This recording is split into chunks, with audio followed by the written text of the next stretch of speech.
আর ওই মানুষদের মধ্য থেকে আল্লাহ তার রাসূলকে প্রেরণ করলেন। অনেকগুলো কারণের মধ্য থেকে দুই একটা কারণ বললাম।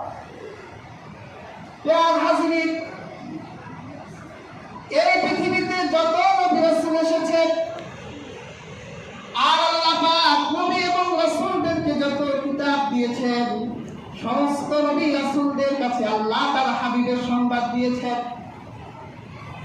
এমন কোন কিতাব নেই যেই কিতাবে আল্লাহ রাসূলের আগমনের কথা বলা হয়নি। সমস্ত নবীরা আমাদের নবীকে চিনত। আর হাজিরিন, মাওয়াহিবুল্লাহ দুনিয়ায় এসেছে।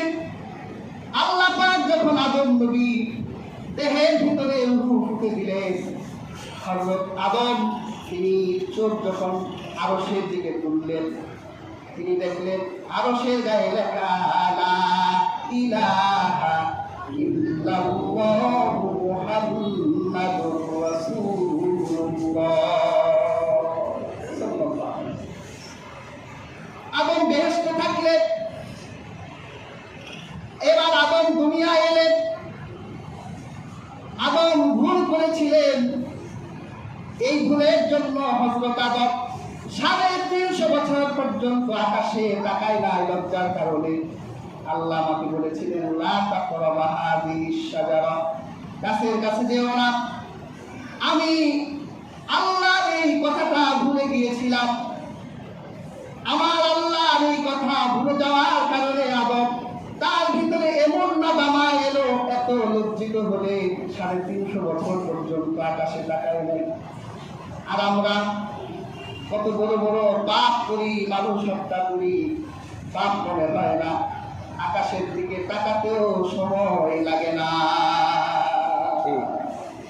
কত পাপ করি, কত নির্লজ্জ আমরা, আকাশে তাকাতেও সময় লাগে না। এত কেঁদেছেন, হাদিসের কিতাব এসেছে তাম দুনিয়ার মানুষের চোখের পানিগুলি যদি এক পাল্লায় দেওয়া হয়, হযরত দাউদ নবীর চোখের পানির সমান হবে না।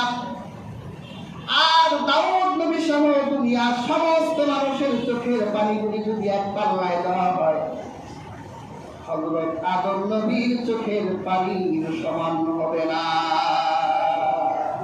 কত কেঁদেছে, আমাদের চোখ দিয়ে পানি ঝরে না, হৃদয়টা পাথরের মতো কঠিন হয়ে গেছে, চোখ দিয়ে পানি ঝরে না।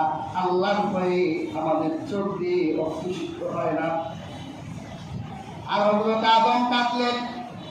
350 বছর পর হযরত আদম আল্লাহকে ডেকে বলেন, আল্লাহ, আপনার বন্ধু মুহাম্মদ সাল্লাল্লাহু আলাইহি ওয়াসাল্লামের উসিলায় আমার ভুলটাকে আপনি মাফ করে দেন। আল্লাহ পাক বললেন, আদম, তুমি কিভাবে বুঝলে আমার বন্ধু মুহাম্মদ? হযরত আদম বলেন, যখন আপনি আমার দেহে রূহ ফুঁকে দিয়েছিলেন, আমি যখন আরশে আজিমের দিকে তাকিয়েছিলাম, আমি আরশের প্রত্যেকটি সামিয়ানার ভিতরে আপনার নামের সাথে মুহাম্মাদুর রাসূলুল্লাহর নাম দেখতে পেয়েছি। তখন আমি বিশ্বাস করেছি আপনার নামের সাথে যার নাম আছে তাকে আপনি বড্ড ভালোবাসেন। আর সেই মুহাম্মদ সাল্লাল্লাহু আলাইহি ওয়াসাল্লামের উসিলায় আমাকে ক্ষমা করে দেন। আল্লাহ পাক সাথে সাথে হযরত আদমের প্রতি রাজি হয়ে গেলেন। তাহলে আদম কি চিনত রাসূলুল্লাহকে? শুধু চিনতই না, বেহেশতের ভিতরে আদম এবং হাওয়ার যে বিয়ে হয়েছে, এই বিয়ের মহরানা ছিল রাসূলুল্লাহর উপর দরুদ। আল্লাহ আদমকে বলল, হাওয়াকে হালাল করতে হলে মহরানা দিতে হবে। আদম বলল, আল্লাহ কি মোহর দেব?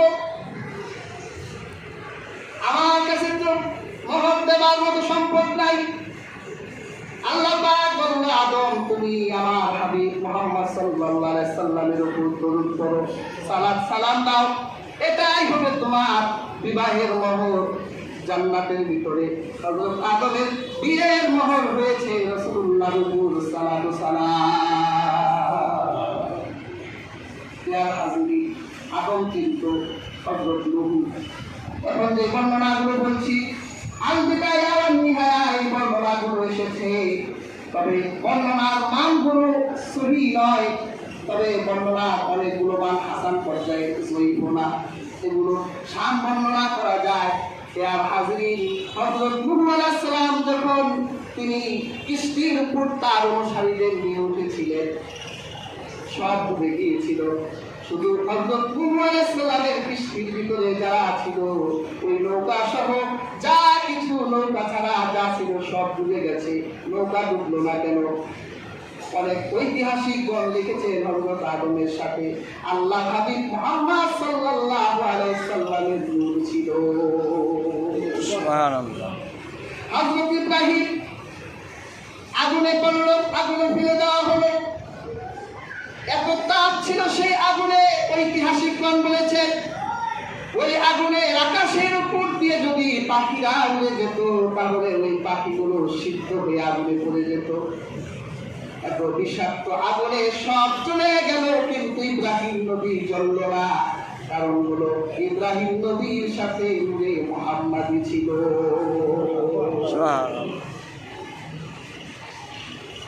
সব নবীরা চিনত, সব নবী তাদের কিতাবগুলোতে তাদের